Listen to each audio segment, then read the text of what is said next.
So hello everyone. তো আজকে আমি তোমাদের সাথে শেয়ার করছি আমার বেবি শাওয়ারের ব্লগটা আর কি। তো এটা হলো সকালবেলার পার্টটা আর কি শেয়ার করছি। এটা ছিল আগের দিন যেদিনকে প্যান্ডেলটা করা হয়ে গেছিলো। তো এটা আমার 7 মান্থ আর কি বেবি শাওয়ারে ছিল, অনুষ্ঠান ছিল, প্যান্ডেলটা করা হচ্ছিলো। আর পিউ দেখো সামনে দিন নেচে নেচে বেড়াচ্ছে, কারণ তার আগের দিন প্যান্ডেল প্রায় কমপ্লিট হয়ে গেছিলো।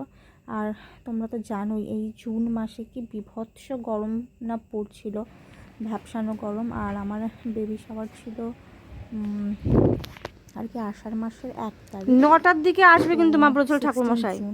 তো 9টার দিকে ছিল চরম চরম চরম বিভৎস গরম। তার আগের দিন তো খুবই গরম ছিল, থাকা যাচ্ছিল না। তো তারপরের দিন যেদিনকে ছিল বেবি শাওয়ারের রবিবার, সেদিনকে তো আমি তোমায় দেখাচ্ছি যে আমার জন্য রান্নার জন্য, কারণ আমি মাছ খেতে খুব ভালোবাসি। তো আমি বাবাকে বলেছিলাম ইলিশ মাছ আনার জন্য। আমার বাবার জন্য ইলিশ মাছ, পাবদা মাছ, এদিকে ছোট ছোট মাছ নিয়ে এসেছিলো। ছোটো মাছ দিয়ে করেছিল চচ্চড়ি, আর ইলিশ মাছ দিয়ে করা হয়েছে লাল শাক দিয়ে গেল না কেন এখনো। আর পাবদা মাছেরও মশলা দিয়ে তরকারি করা ছিল। এটা রান্নার আয়োজন আর কি, রান্না করবে সেই জন্য। হাফ প্যান্ট পরে যাও তো, ঘন্টা করা হয়েছে সকালে কখন খাবে সেই রকম, আর রাতের বেলা যে আকাশকে দেখো কেমন লাগে। দুপুরবেলায় সাধারণত আসে না, তো অনুষ্ঠান সন্ধ্যের পর রাতের বেলা খেতে আসে।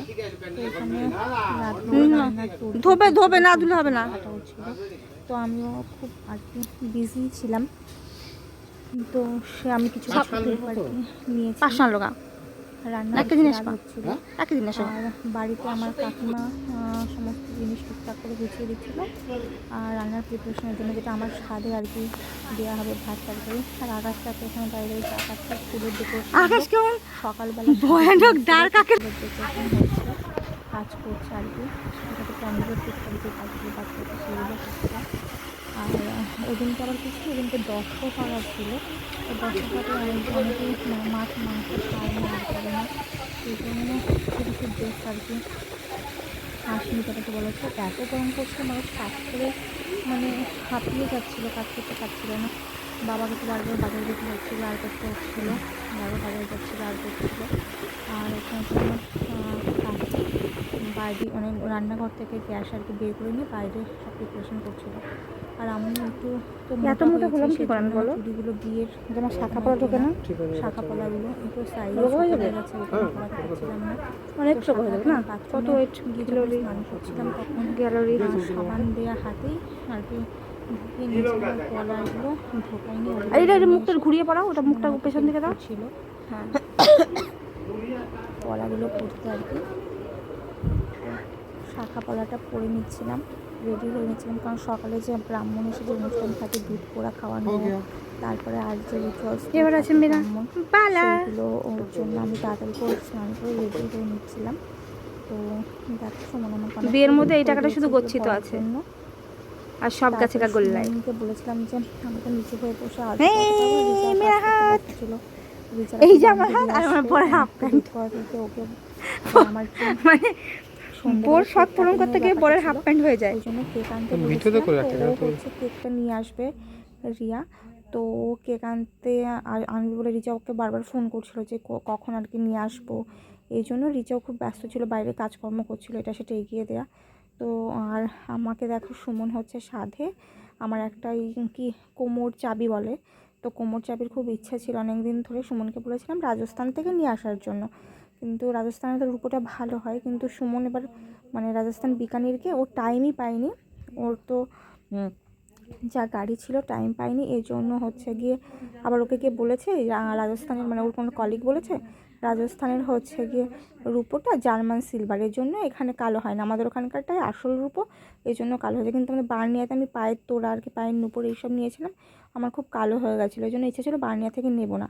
কিন্তু সাধের আগের দিন গিয়ে সুমন বলে চলো তাহলে বার্নিয়া থেকেই নিয়ে নিই। তো এটা দেখে একটা দোকানে, দুটো দোকানে গেছিলাম, একটা দোকানে পছন্দ হয় না, একটা দোকানে গিয়ে এটা পছন্দ করে নিয়ে এসেছিলাম। তো তোমরা বলো কেমন লাগছে এটাকে। তো এটা হচ্ছে আমার সাধের গিফট।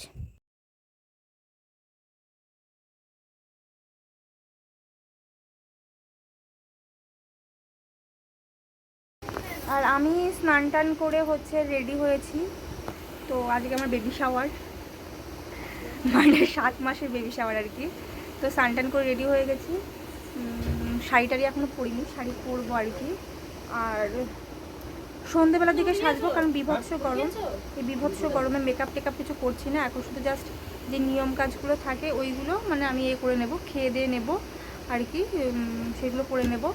ব্রাহ্মণ চলে এসছে, তারপরে রাতের বেলা বিকেলবেলায় মেকআপ আর্টিস্টকে আসতে বলেছে, কারণ এত গরমে মানে এমনি নাইটি পরে থাকাই বা শর্ট প্যান্ট পরে থাকায় একটা অসুবিধার কারণ হয়ে যাচ্ছে, আর শুধু শাড়ি পরে থাকা তো একটা বিরক্ত মানে একটা বিষম একটা ব্যাপার হয়ে যাবে। আর আমি তো ধরো ইউজুয়ালি শাড়ি পরি না, যারা একদম সবসময় পরে তাদের পক্ষে ঠিক আছে, কিন্তু আমি তো পরিই না শাড়ি, সেই জন্য সন্ধ্যেবেলাতে একবার সাজবার। আমাদের এখানে সন্ধ্যের পরেই খাওয়া দাওয়াটা শুরু হয়, মেনলি সন্ধ্যের পরেই সমস্ত কিছু হয়, তো সেজন্য সন্ধ্যের দিকে নাচতে করেছি বিকেলবেলা। এই যে নিয়মকানুনের মালা, তারপরে সুতো, এগুলো পরতে হবে। তো ব্রাহ্মণ এসে গেছিলো, ব্রাহ্মণ এসে গিয়ে এখানে নিয়ম কাজনের জন্য যা রেডি করার আর কি করছিল। তো যেহেতু 7 মাসের হচ্ছিলো, তো 7টা ফল 7টা মিষ্টি এইসবগুলো মা অ্যারেঞ্জ করে দিচ্ছিলো, মা এই দিকটা দিচ্ছিল। তো আমাকে আর এটা হচ্ছে মায়ের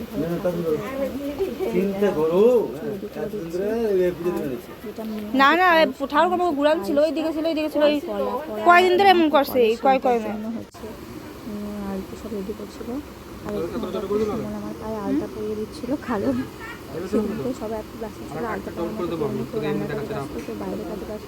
হ্যাঁ, ডবল করে দিতেই হবে, নাহলে কালো হবে। ফলমল গোছাতে ব্যস্ত, এটা ওটা করতে ব্যস্ত সবাই, বাইরে এটা এগিয়ে। তো সুমনই আমাকে আলতা পরিয়ে দিচ্ছিলো। তো সুমন আমাকে বলছে, তুই আমাকে আলতা পরিয়ে দিতে আমি তোকে দিচ্ছি, ঠিক আছে, তুই সেটা আবার লোকে দেখিয়ে দিস না, লোকে ভাববে তাহলে আমি তোকে প্রতিদিন আলতা পরি, তাহলে তো কী হয়েছে, এরকম ভাবলেই বা কী এসে যায়।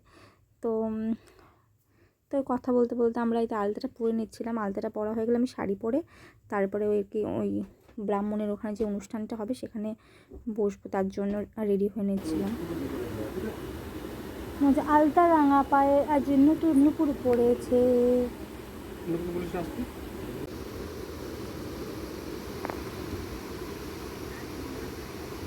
আমার পায়ে দেখেছো কি সুন্দর একটা তিল আছে, তার মানে আমি বিদেশে ঘুরতে যেতে পারবো, কিন্তু আমি যেতে পারি না কেন বলো? কবে নেপালে গেলাম? খরচ আছে, হ্যাঁ নেপালেও খরচ আছে না, ভুটানে কম খরচ, নেপালে বেশি খরচ। পাসপোর্ট ফ্রি না, ভিসা ফ্রি। পাসপোর্ট লাগে না এখানে, ভুটানে লাগে না, নেপালে লাগে না, নেপালে লাগে তো না। মুসলিম তো এভরিডে হয় বেশি, যারা একটু হালকা পড়ে না, তার একটা পিতার বাবা বলছিল মোটর একটা খারাপ মোটর, ভালো না একটু আমি তো ভালো চিন্তা। নমস্কার, এটা ঝাড়ু দিচ্ছি, ঝাড়ু দিচ্ছি, স্নান করার আগে ঝাড়ুটা দিয়ে আমি চলে যাবো স্নান করতে।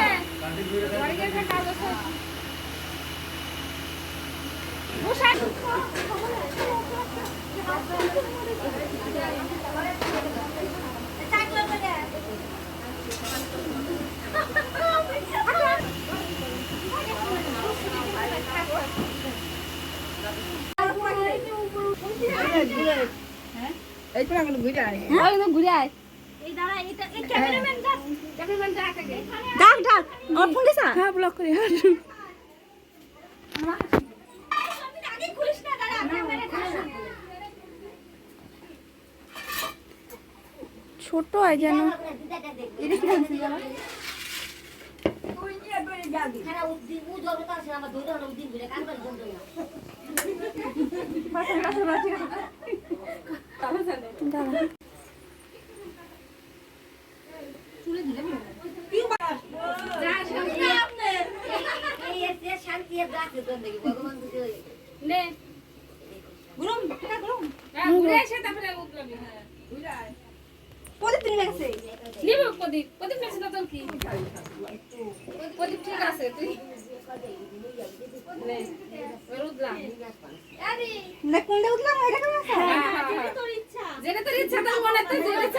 ওই সাইডটা থেকে ওই সাইডটা থেকে ওই সাইড থেকে করো, মানে ওই দিক থেকে ঘুরবে, মানে তোর যেটা ইচ্ছা তুই সেটাই বলবি, তোর মনে যেটা চাইবো, তোর মন যেটা চাইবে সেটাই। হ্যাঁ, এটা হলো আমাদের মেয়ে বাড়ি, আমরা হলাম মেয়ে।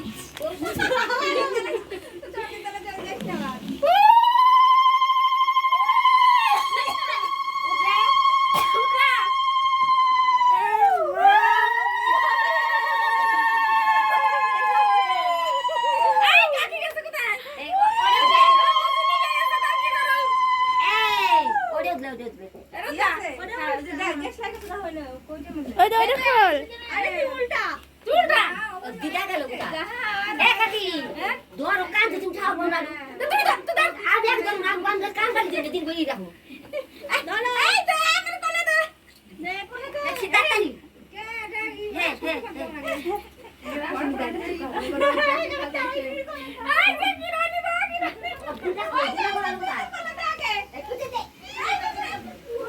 নে ওইটা যা।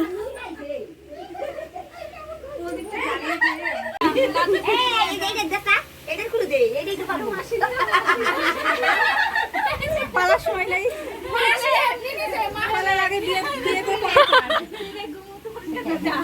পালার আগে বিয়ে করে পকার